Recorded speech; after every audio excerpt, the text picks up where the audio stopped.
I'm in the process of becoming ASEX certified right now to be a sex educator, and I've heard a lot of critique from other sex educators involved in the programming and the certification about how it's really problematic that sex education is being put on the same level as sex therapy and sex counseling, because there's a difference between working in the trenches of sex education in schools, for example, versus working in helping separated couples that are upset want to have sex again. There's a difference between divorce counseling and that. So it being the same process and not necessarily tying into other.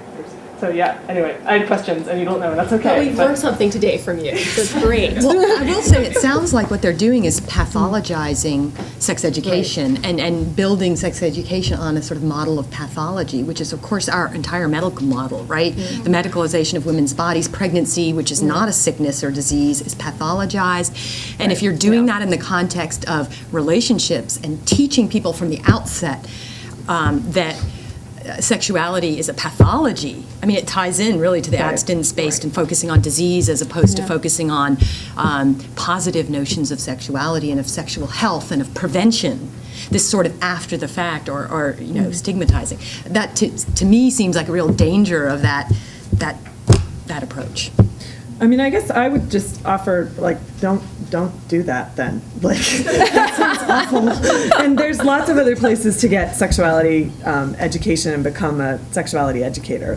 Planned Parenthood offers sex ed certification series, at least they do in Boston, and now they also have an office in Worcester and Springfield that offers those training series. So you can learn a much better focused, more positive, holistic approach. Go volunteer at an AIDS organization, volunteer at a abortion services program. Many of them have sexuality education components, or start one here, and get some people to get together and talk about that. I've done a lot of hiring, in my former life pre-academia when I worked at AIDS Action and also at the State Health Department doing teen pregnancy and abstinence-only work, and I've never required somebody to be certified. I'm looking for people who have experience and compassion and are good educators, and I haven't ever asked people to be so-called certified. So don't fuss too much about that. Yes, Liz. So I have a theory that I think I brought up in Carrie's class, but I'm curious for your take on it because you're public health experts and practitioners and work in policy. And I have this theory that because our sexual education is so terrible in this country, we have policymakers that don't know how birth control works, don't think that birth control is like Viagra, which is what we saw with Rush Limbaugh earlier this year and Sandra Fluck. And I'm curious, my theory is that this terrible sex education has had an impact on our policymakers and then how they go about legislating and forming regulations on sexual and reproductive health. And I'm just curious as to whether you see that in your work and research. Anyone want to take a start? You could start. Yeah. So you need to stop talking about that theory in a public place, and you need to write that up, because that's brilliant and really, really smart and really clever. And you should, so I'm not even joking, you should put something together about that and send it to HuffPo. That's really, really smart and really insightful, and I think it's right on the money. I think that, and it connects to, and you can probably pull in some other stuff just to make it look even smarter, right? I think it connects to this fundamental fear of women's bodies, right? And that fear of vaginas, and that this insanity, this absolute lunacy about how pregnancy works, and that, I've taught sex ed for a really long time and taught it in many different settings, and I've had 25-year-old men say to me, don't women's vaginas they're like garage door openers, right? They when you put in a tampon, the flaps close, right? Oh my God. Yeah, we have little remotes, right? I mean, my God. And I've had students say they think the pads go the other way, that they stick the other way, you stick it on it. So we are not we're not educating people fundamentally about how bodies work. And then I think you're right. I think then then they're also demagogues and crazy people and right and hate women and want to enforce that. They hate women. They love babies, fetuses, right? So, but yeah, I think you're onto something, and that's so smart and thoughtful. You know that perhaps at its core, that's part of where it comes from. I mean, we also don't teach boys. Like, I'd be remiss if I didn't sort of say that, and I think that also brings up fear and shame. So, you know, it's a really normal, healthy process for men and boys to start getting erections when they wake up. It's part of their sleep cycle, right? Like, if you actually want to test whether or not someone really has penile dysfunction, you monitor them overnight and see whether or not they get erections. Like, it's a physiological process. It's not because you're dirty or bad but like we have generations of boys that were never told that and wake up and think like, I'm bad, you know, and then I think that leads to shame, and then where do I take that shame? Well, then I hate my sexuality, and by the way, I hate you. You know, like, I think it spreads. And I would just have to also add to that as well, that this fear of women's bodies has seeped into so many different policy discussions, especially when it comes to women of color. So there's so much anti-immigrant rhetoric. It is about that's right. Yeah, exactly. Yeah. I hate you, but you're carrying this fetus and you're an anchor baby and all this other stuff. And so it just really seeps into so many policy discussions, and I would urge you to write that up. Yeah, that's really good. Yeah, Kate. And just when you're talking about writing that up, I think the other thing to consider is the judiciary, because similar to politicians, the judiciary is completely uneducated on women's bodies, and we go through these instances where we have judges that are sitting on the bench. I had a serial rape case, and the judge didn't know what a speculum was. Right. And we had an expert witness on the stand, and the judge was like, I don't understand how you see up in there. Like, he's asking in front of the jury these questions, and then, as often happens in rape cases, you get to blame the victim. And it was a stranger rape case, and the victim had a clitoral piercing.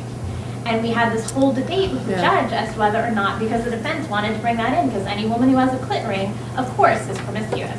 And we had a huge battle with the judge about why a genital piercing does not mean that you deserve or ask to be raped. And it then became this, he's like, I don't understand what that is. It for decoration? Like, and so I had a male, I was trying the case with a male colleague who sat down and was like, I will let him, I'm going to let my colleague explain that to me. I was not going to explain to a judge.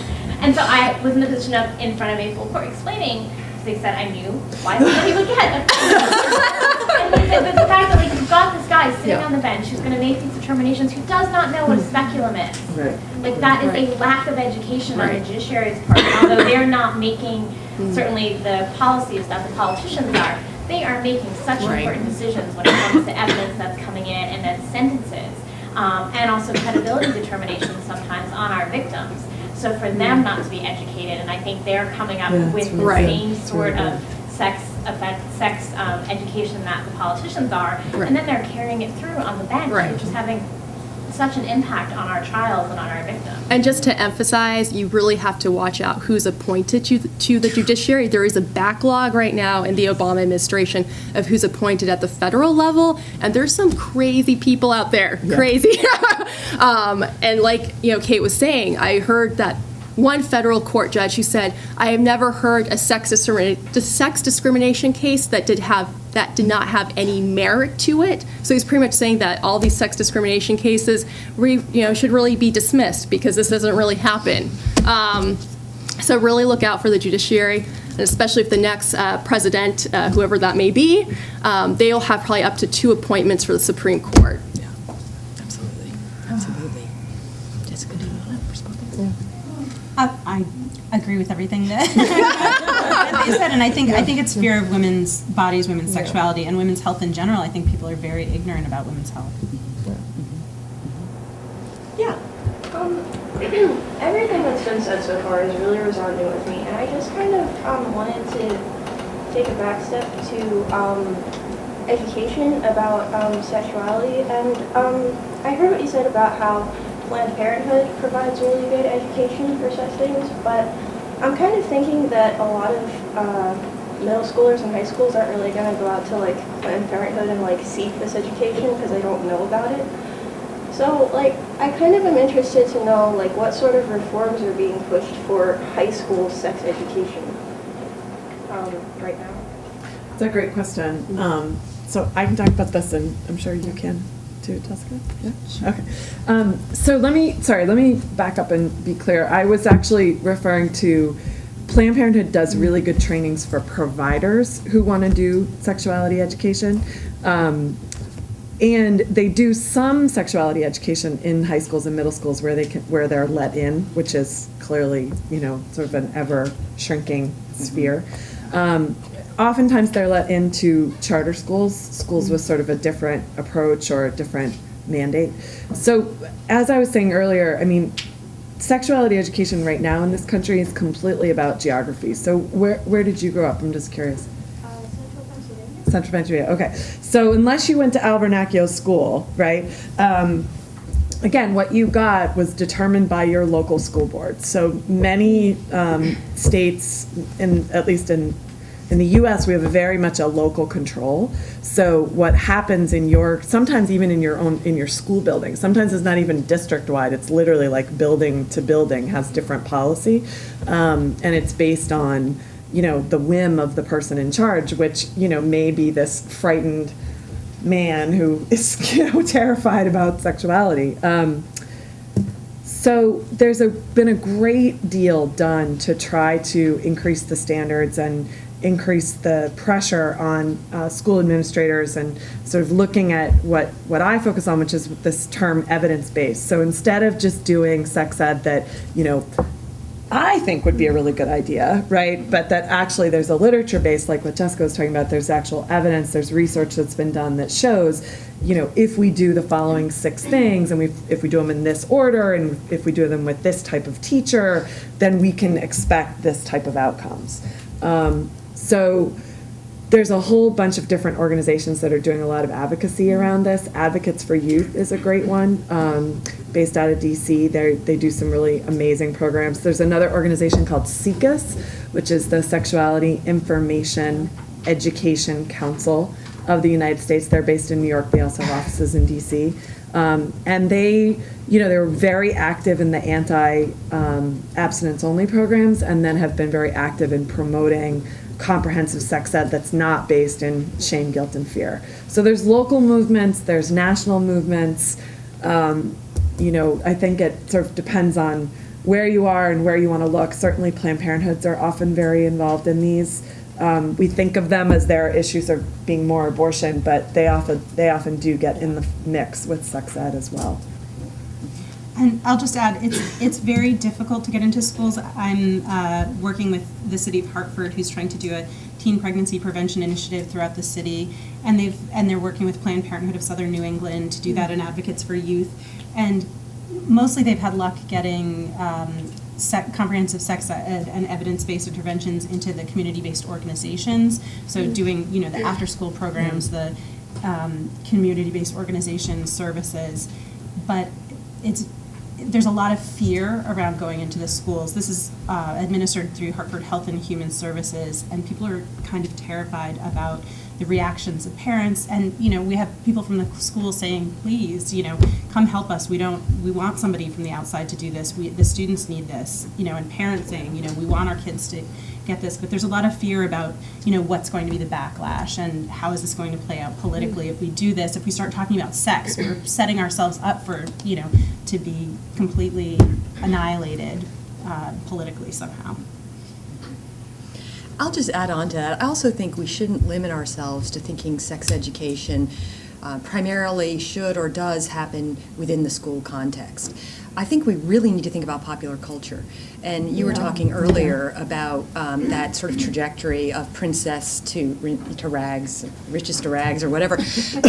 Kids are learning a lot about sexuality through media, and that media includes the internet, it includes pornography, it includes popular culture, and not just about sex, but about relationships. Yeah, and I think about, this is sort of the cliche relationship with Chris Brown and Rihanna, right? Or even Twilight, for that matter. This idea of what is appropriate way of interacting, relationship-wise, but also sexuality-wise. If you're having these sex scenes, are there condoms being used or not? That, of course, is a huge lesson to kids, especially if all they're getting is abstinence. The only place they're actually, learning anything about sex is through these other channels. And of course, with the internet, they have access to a tremendous amount. And so I think, and that is a much broader sphere. There's different people controlling that than the local city council, and then also reaching people in really conservative areas. Because a lot of times in really conservative areas, there's just like no way they're going to get comprehensive ed or any sort of responsible sex ed. And so to think about alternative avenues to reach people, I think, is a really important approach to educating not just about sexuality, but also about relationships and positive ways of thinking about female sexuality. We don't learn, even in comprehensive sex education, we're not learning about clitorises and female sexual pleasure and the positive aspects, the necessity of female sexual pleasure to a full life. And maybe that's an overstatement, but we're at Smith. So I guess I just, I think sometimes we think so narrowly because we're thinking within the boxes that our culture gives us. And I think we need to think outside of those boxes in lots of ways, in lots of levels. Yeah, Elisa. What you just said about the internet and the places that kids are accessing information about healthy sexuality or the opposite. I feel like there's this kind of paranoia and this fear of the internet and social media as these places where we're accessing, our kids are accessing the most scary views of sexuality and all of those kinds of things. And I'm really interested in the kind of protective factors that the internet and social media can provide because we have a society where it's not acceptable to speak out loud and in schools and even in families about sexuality, kids are going to the internet. And so I'm just wondering, for those of you that are doing this kind of work, how you are, or what you're seeing in the field in terms of using the internet as a protective factor, as a place to access positive information and to share it, because I think there's tremendous potential there. So when I was at AIDS Action Committee 4 years ago now, we received a small grant from the Department of Public Health to promote emergency contraception. And emergency contraception is one of those options for people that's widely underutilized. So we have it, it works, it's awesome. You have up to 5 days. It's better if you start it sooner, but it's really great. You should all have some in your backpack if you're going to be having sex with a boy. By the way, so anyways, it's it's phenomenal, but it's very underutilized. So the state health department wanted us to do some promotion, like go out and do promotion. So we went out and we did focus groups, and what we learned from a lot of the girls that we talked to, and we talked to young women in Holyoke and Springfield and Boston and Lawrence and all over the state, was that there was this real problem with the term emergency, that people were like, well, it sounds like this terrible thing, right? Like this, it's an emergency, right? And so that was one of the problems. And the other problem was just that young women just still didn't know about it, didn't know that, you can take it, it's not the end of the world, like your arm's not gonna fall off, like it's really good medicine and it does its job, and, let's move on. And while you're in here, let's talk about what else we can do so this doesn't happen again, but, FYI. So we developed a website with a Facebook campaign, and at the time, this is going to date us, but we also used the other social media. MySpace, yeah, that no longer really gets used much. But, and so Maria, it was called Maria Talks, and Maria was this 18-year-old girl from Holyoke. She was a character, and it was so convenient because her auntie just happened to be an OBGYN. And so you could write questions to Maria, and Maria could answer you. And Maria had friends. She had, a little bi friend, and a little this friend, and a little other friend, and a little friend who was pregnant. And so we had all these different characters, and it was a very interactive website. You could ask questions, you could get information, you could type in your zip code and, get where you wanted to go. You could friend them on Facebook. They would chat with you, et cetera, et cetera. Well, we got in a huge public flap because anti-abortion activists targeted it because of the information that was available about abortion and how to access an abortion. And part of what we did with the site was really use the tools of social media, right? So to say, if you're Googling sex ed in Massachusetts, like hopefully our site would pop up, or, but it got defunded.